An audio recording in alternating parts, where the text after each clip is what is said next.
Meus queridos irmãos e irmãs, a alegria de nós celebrarmos hoje a festa de nossa padroeira, Nossa Senhora da Conceição Aparecida.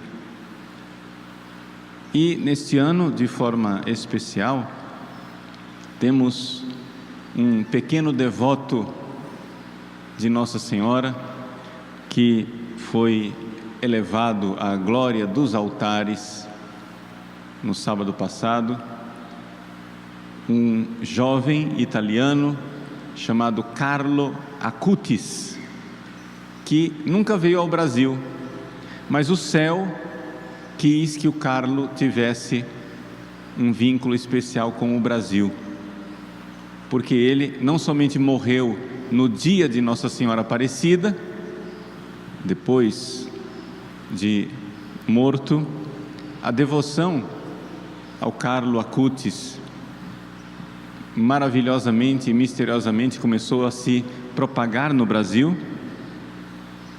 Há mais de 10 anos atrás, ele morreu em 2006, mas há mais de 10 anos atrás, logo depois da morte, a devoção já começou aqui no Brasil.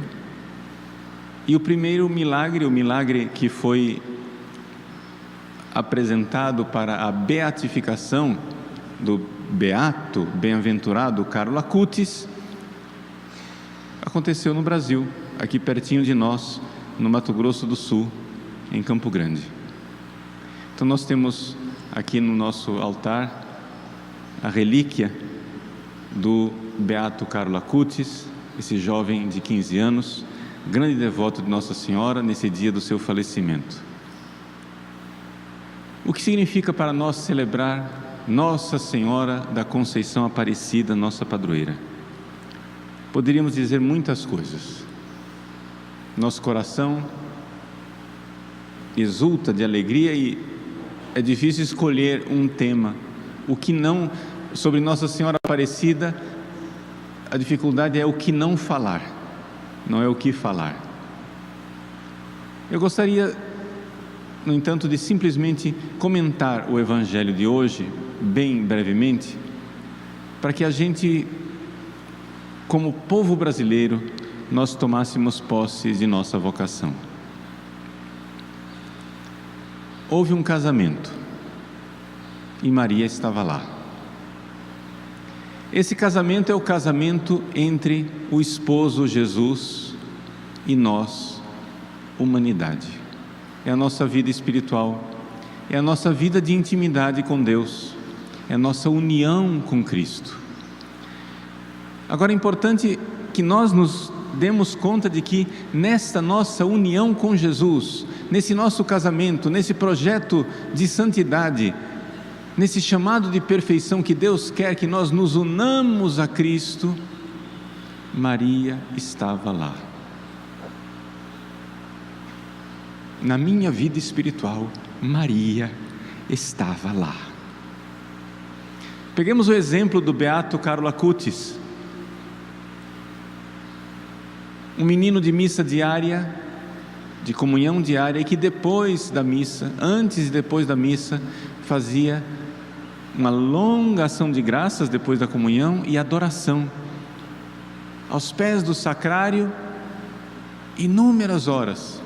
Ele dizia: a Eucaristia é a minha autoestrada para o céu. Mas, embora a fé de Carlo fosse profundamente centrada em Cristo, na Eucaristia, nesse casamento entre Jesus e a alma beata de Carlo Acutis, Maria estava lá. Ele nunca se separava do seu terço, andava de bicicleta com o terço na mão, estava o tempo todo voltado para essa presença mariana.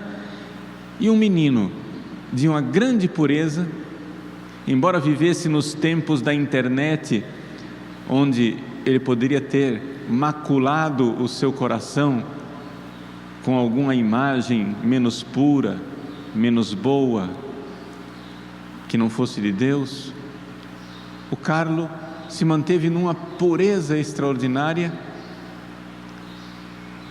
uma pureza daqueles que são bem-aventurados, porque verão a Deus. Felizes os puros de coração, porque verão a Deus. Podendo ver tanta coisa na internet, ele quis se manter puro. Depois de morto, foram investigar o computador dele, ele que é considerado o padroeiro da internet, porque via a necessidade da evangelização pela internet. Não encontraram absolutamente nenhuma pesquisa de alguma coisa menos modesto, de alguma coisa menos bom, menos puro, menos casto. A pureza que vem do devoto de Nossa Senhora, do Imaculado Coração de Maria, da Virgem Maria. Meus queridos, na nossa vida espiritual, Maria está no casamento de nossa alma com Cristo. Isso é de uma importância tão grande, que no céu nós iremos ver. No céu nós iremos nos dar conta o quanto a Virgem Maria foi instrumento de nossa união com Cristo. Sim, porque quem de nós, no seu caminho espiritual, na sua festa de casamento com Jesus, uma festa que começa empolgada, com vinho, com alegria, quem de nós não chega num momento espiritual em que a gente esbarra na secura, na aridez, e Nossa Senhora olha para Jesus e diz: eles não têm mais vinho. O vinho que nos une com Cristo, aquele combustível espiritual. Nossa Senhora, Mãe atenta, vê as graças que nós precisamos para nos unir a Jesus, as graças que nós precisamos para celebrar as núpcias do Cordeiro, as graças que nós precisamos para cumprir a nossa vocação de nos unir a Jesus. Sim, porque esta é a nossa vocação, e essa é a vocação do Brasil.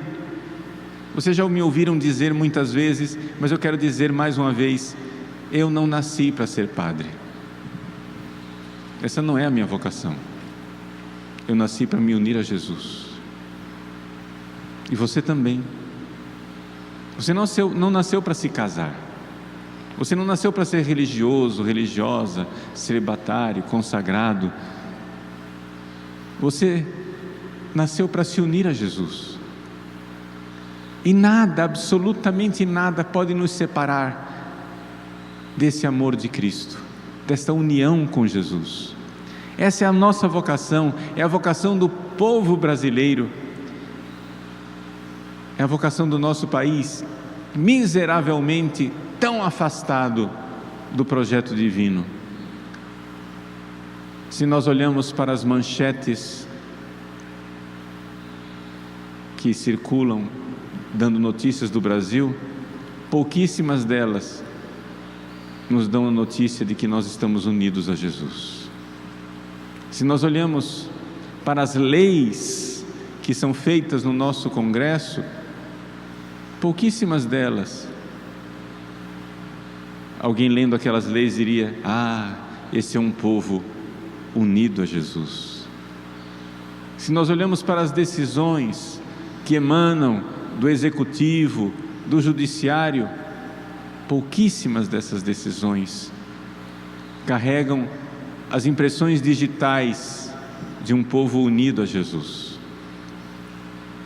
Mas como é que o Brasil vai cumprir a sua vocação de povo unido a Jesus, se nós, pessoalmente, um por um, não realizarmos essa vocação? Por isso, na sua vida espiritual, na sua vida de união com Cristo, Maria estava lá. E quando é que falta esse combustível, esse vinho maravilhoso da nossa união com Cristo? Quando nós não nos abandonamos à sua santa e divina vontade.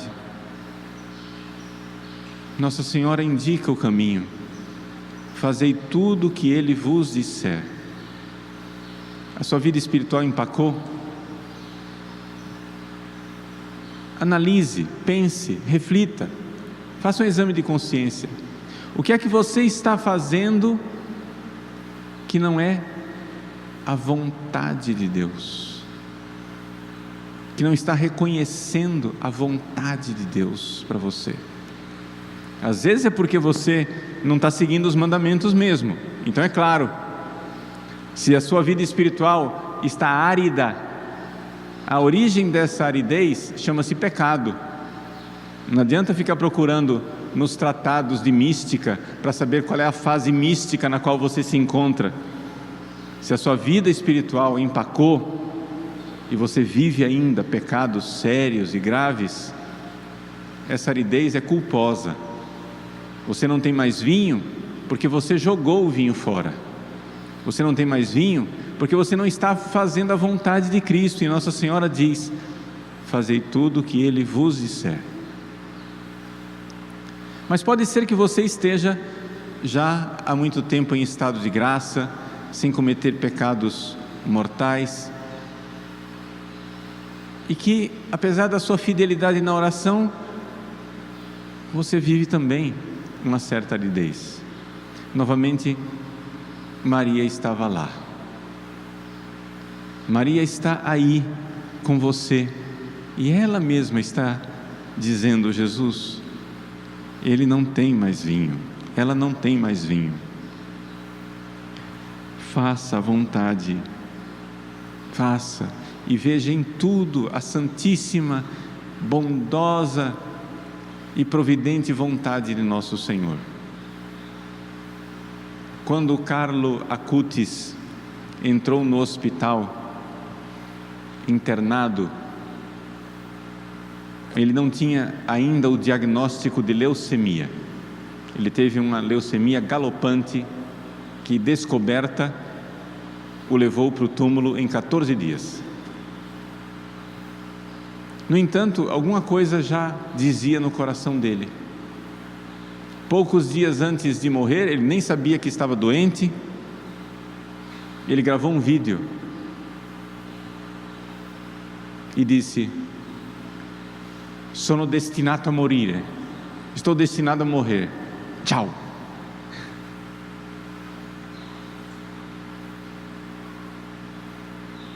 E quando entrou no hospital, ele olhou para sua mãe, Antônia, Dona Antônia, e disse: ele não tinha o diagnóstico ainda da leucemia. Ele disse: daqui eu não saio mais. Se enganou, porque dali ele saiu para o céu. Saiu para o céu e saiu para interceder por nós. Mas vejam a capacidade de um homem de Deus. Sim, era um menino de 15 anos, mas era um homem de Deus, de ver a vontade de Deus se realizar em tudo, até na morte. Quem nos separará do amor de Cristo? Quem vai nos separar dessa nossa união, desse nosso casamento com Jesus? Nem a morte e nem a vida, diz São Paulo, pode nos separar do amor de Cristo. E neste amor, nesse casamento tão forte, mais forte do que a morte, Maria estava lá. Tomemos consciência da presença santíssima de nossa Mãe bendita na realização da nossa vocação suprema, a vocação de nossa união com Jesus, com a sua santa e divina vontade, na obediência dos mandamentos, no cumprimento de nossos deveres de Estado, mas também e sobretudo enxergando em cada pequeno acontecimento de nossa vida a providentíssima, bondosa e santíssima vontade de Jesus. Fazei tudo o que Ele vos disser. Que Maria, nossa Mãe bendita, nos dê essa graça, de ver a mão, o toque suave e santo de nosso Senhor nos acontecimentos de nossa vida. Como o servo com os olhos fixos na mão do seu Senhor, como a serva com os olhos fixos na mão de sua Senhora, esperando o mínimo sinal para realizar a sua santa vontade. Que a Virgem Santíssima e o seu devoto e grande filho, Beato Carlo Acutis, nos conduzam à nossa vocação verdadeira. E que se espalhe no nosso Brasil graças muito mais profundas, ricas e numerosas do que graças físicas de cura milagrosa, as graças da verdadeira conversão para seguirmos nossa profunda vocação de nos unirmos a Jesus num santo matrimônio espiritual. Maria estava lá. Fazei tudo o que Ele vos disser. Amém.